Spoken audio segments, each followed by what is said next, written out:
We're going to go over how I like to roll out my calves. So with our foam roller, we're going to go one leg at a time. You want to make sure your toe is pointed out to keep that calf nice and loose to get in there. If it's flexed nice and tight, you won't get in there as much.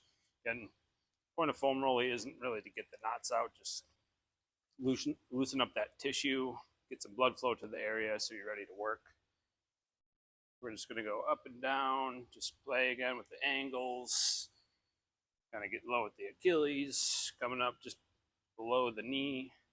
Find a spot that's kind of juicy, just kind of sit there and get some oscillations on it. If you want to get some added pressure onto it, then you can bring that other leg across it so your full weight is on it. Definitely no, doesn't feel the best, it's not necessary. Just doing this here is all you really need, but just if you want that extra level, you can do that. Let's spend about 20 to 40 seconds per leg, and then we'll move on.